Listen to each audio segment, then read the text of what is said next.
시청자 여러분 안녕하십니까? 헬로티비 뉴스입니다. 인천 계양구가 성탄절을 앞두고 계양 아라온에 트리 마을을 만들었습니다. 대형 트리와 산타 조형물 등이 기존에 있던 빛의 거리와 어우러져 연말 분위기를 물씬 느낄 수 있는데요. 형형색색 조명들로 빛나는 계양 아라온의 풍경을 화면으로 만나보시죠. 김진재 기자입니다. 해가 진 계양 아라온 일대를 11m 높이의 트리가 환하게 밝힙니다. 주변에는 형형색색의 트리 군락과 포토존도 들어섰습니다. 계양구가 연말연시를 앞두고 계양 아라온에 트리 마을을 조성한 겁니다. 산책을 나온 주민들은 성탄절 분위기를 미리 느낍니다. 정말 장관인데 장관. 이거 너무 잘 해놨어요. 그리고 더군다나 또 성탄절 무렵에 이렇게 또 잘 해놔가지고 모두가 다 즐거워할 것 같아요. 작년보다는 더 좋아진 것 같아요.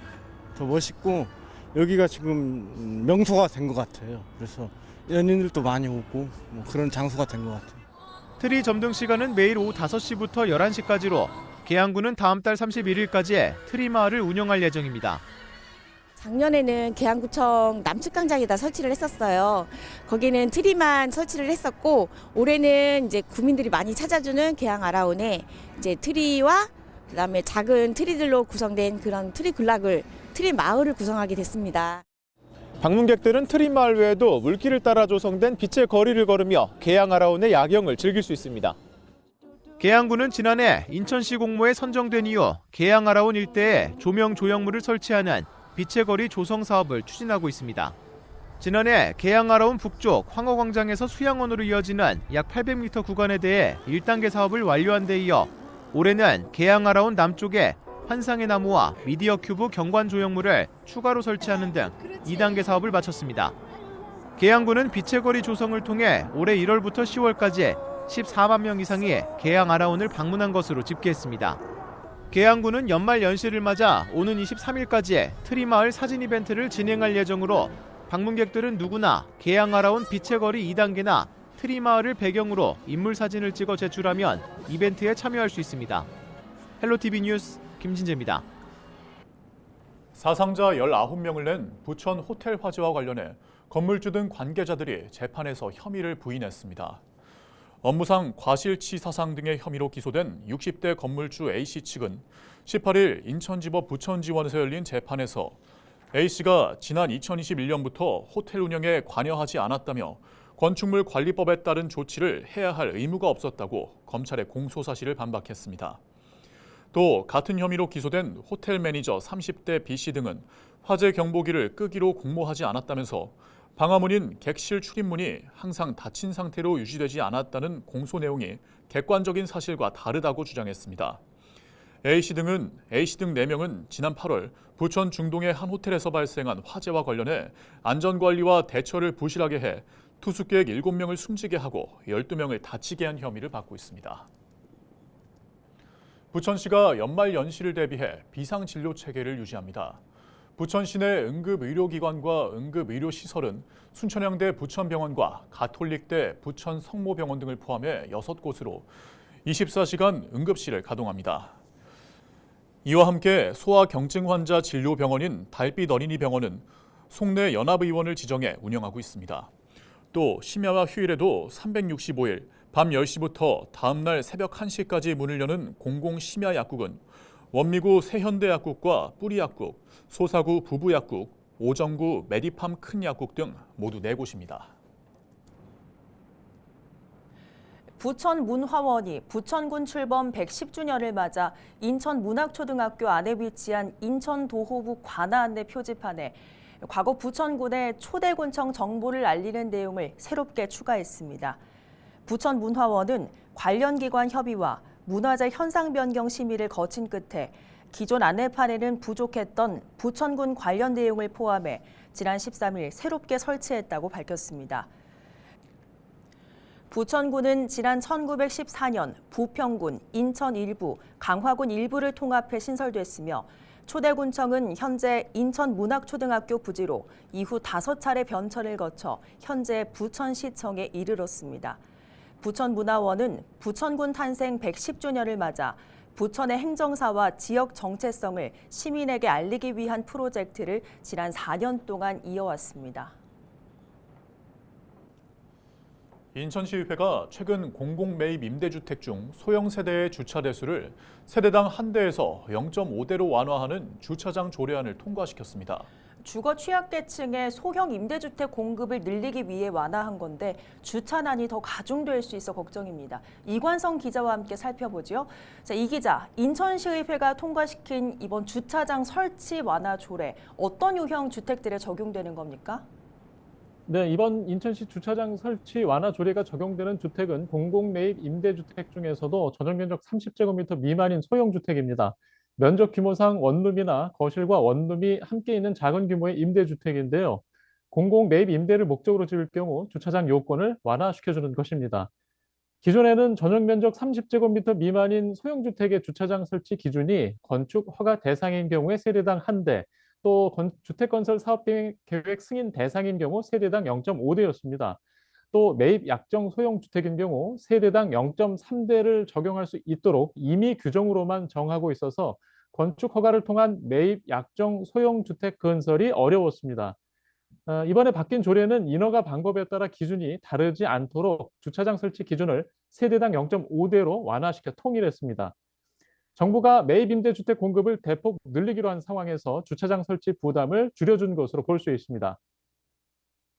공공주택 사업자에게 매도하기로 약정을 체결한 주택 중 전용면적 30제곱미터 미만인 소형주택에 대하여 주차대수 기준을 완화하여 역세권이나 대학가 청년 임대주택 및 고령자 주택의 공급을 확대하고자 조례를 개정하는 사항입니다.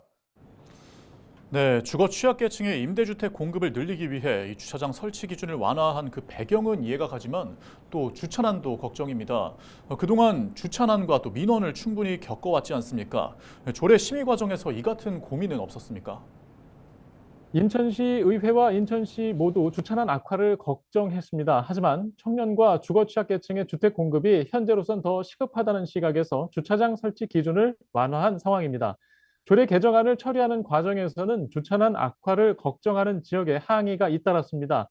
소형 임대주택과 공공매입 임대주택이 많이 분포한 미추홀구에서는 통장연합회와 주민자치협의회 주민들이 집회를 열고 조례 개정 철회를 요구했고 미추홀구 의회 의장단도 보도자료까지 내서 이번 조례 개정이 무분별한 개발과 주차장 수급 불균형을 초래해 이미 심각한 미추홀구 주차난을 더 악화시킬 것이라고 주장했습니다.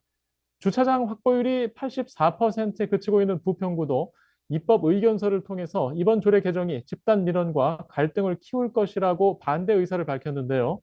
자치구의 교통과 주거 등 종합적인 여건을 반영할 수 있도록 허가권자에게 재량권을 주거나 세대당 1대가 돼야 한다는 입장을 시의회에 건넸습니다. 네, 실제로 살게 된 주민들의 입장이 가장 중요할 것 같은데 어떻습니까? 도시형 생활주택과 빌라 밀집 지역에는 이미 주차장 부족으로 민원과 갈등이 끊이지 않고 있습니다. 소형 임대주택을 찾는 청년들은 주차장 여건부터 확인하며 집을 구하고 있고 이미 살고 있는 주민들은 이웃 간 주차 갈등에 다툼을 벌이기도 합니다.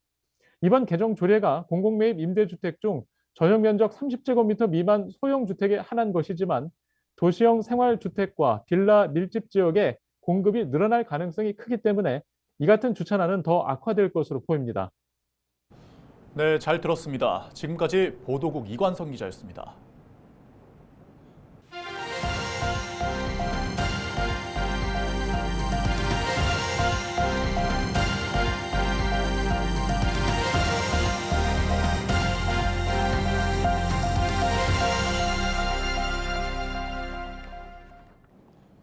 김동연 경기도지사가 지난 17일 31개 시군 시장군수와 긴급 민생안정대책회의를 진행했습니다. 이번 회의는 대통령 탄핵안 가결로 인한 국정 혼란 상황에서 지역 민생과 행정 안정성을 확보하기 위해 마련됐는데요. 참석자들은 민생경제와 취약계층 지원 등 분야별 대책을 논의했습니다. 김 도지사는 재난복구와 민생경제 재건, 안전한 일상회복에 집중하겠다고 강조했는데요. 폭설 피해 지역 민생경제 안정을 위해 긴급자금을 투입하는 한편 중소기업 활성화 지원책과 접경지역 주민 보호 안보 대책도 추진할 방침입니다. 도민의 안전과 치안 유지에도 만전을 기하겠습니다. 특별히 북부 접경지역 주민 안전에 각별히 관심을 갖고 안전을 위협하는 모든 행위에 단호하게 대처할 것입니다. 특히 계엄과 탄핵으로 혼란스러웠던 도민들의 일상을 가장 빠른 시간 내에 제자리로 돌려놓도록 해야 되겠습니다. 비상계엄 사태 등으로 경기 불황이 더욱 가속화되자 서울시가 대책 마련에 나섰습니다. 오세훈 서울시장은 건설 분야 비상경제회의를 열고 환율 급등과 원자재 가격 상승으로 건설 시장 전반이 위축되고 있다고 밝혔습니다. 이에 따라 대규모 공공건설 사업과 SOC 민간 투자 사업을 조기에 집행해 건설업계에 유동성을 공급할 것이라고 전했습니다. 또 건설업계의 의견을 수렴해 서울시 건설사업 계획 단계나 건설기술 심의 단계에서 적정 공사비와 공사기간 산정을 내실 있게 추진하겠다고 강조했습니다. 유정복 인천시장이 제18대 대한민국 시도지사 협의회장에 선출됐습니다. 유 시장은 지난 17일 서울 종로구 시도지사 협의회 대회의실에서 열린 제60차 총회에서 만장일치로 협의회장에 추대됐습니다. 임기는 내년 1월 1일부터 12월 31일까지 1년입니다. 유 시장은 민선 6기 인천시장 재임 당시인 2015년 제9대 시도지사 협의회장을 지낸 바 있습니다. 인천시가 내년 2월부터 도시철도 기본요금을 1,400원에서 1,550원으로 150원 인상하는 것을 두고 시민사회가 반발하고 나섰습니다. 인천평화복지연대는 보도자료를 내고 인천 지하철 요금 인상과 관련해 시민공청회를 개최해야 한다고 주장했습니다. 이들은 인천시가 중요한 민생 문제를 시민들의 충분한 의견 청취 과정도 없이 추진하고 있다고 비판했습니다. 이에 대해 인천시는 서울시와 경기도 역시 도시철도 요금 인상의 필요성에 대해 큰 틀에서 동의했고 그 틀 안에서 논의를 진행 중이라며 서울시와 경기도, 코레일까지 4자 협의체를 구성해 요금 인상 방안을 검토하고 있다고 설명했습니다. 최근 서울 대형 아파트 가격이 중소형보다 많이 오른 것으로 나타났습니다. 한국부동산원이 발표한 월간 주택 규모별 매매 가격 동향을 보면 지난달 서울에서 135제곱미터 초과 아파트 가격은 전월보다 0.42% 상승했습니다. 같은 기간 40제곱미터 이하는 0.09% 올랐으며 60제곱미터 이하는 0.17%, 60제곱미터 초과 80제곱미터 이하는 0.3% 상승에 그쳤습니다. 또한 85제곱미터 초과 102제곱미터 이하는 0.36%, 102제곱미터 초과 135제곱미터 이하는 0.26% 올라 대형으로 분류되는 135제곱미터 초과 아파트가 가장 높은 상승률을 기록했습니다. 이 같은 원인은 대형 아파트를 선호하는 매수자가 원하는 지역에서 매물을 구하기가 어려워 희소성이 부각돼 가격이 오른 것으로 전문가들은 분석하고 있습니다. 인천시가 부평역의 열악한 환승 서비스 개선을 위해 환승센터 조성에 나섭니다. 현재 부평역은 경인선과 인천 지하철 1호선이 교차하는 환승역으로 하루 평균 6만 5천여 명이 이용하고 있으며 지하에는 동양 최대 규모의 지하상가가 위치해 있습니다. 여기에 오는 2030년 개통 예정인 수도권 광역급행철도인 GTX B 노선까지 정차하면 더 많은 이용객이 몰릴 것으로 전망되고 있습니다. 그러나 국토교통부 대도시권 광역교통위원회가 지난 2021년 조사한 부평역의 환승 서비스 수준은 가장 낮은 F등급으로 매우 열악한 상황입니다. 여기에 더해 GTX 정거장까지 신설되면 이용자들의 환승 불편은 더욱 커질 것으로 보입니다. 이에 시는 용역을 통해 GTX 정거장 환승센터와 지하 공간을 효과적으로 연계하고 수도권과 도심을 원활하게 연결하는 환승 시스템 제공 방안을 모색할 방침입니다. 부평역 환승센터 조성 사업에는 총 사업비 254억 원이 투입되며 오는 2030년 이전까지 조성 사업을 완료할 예정입니다.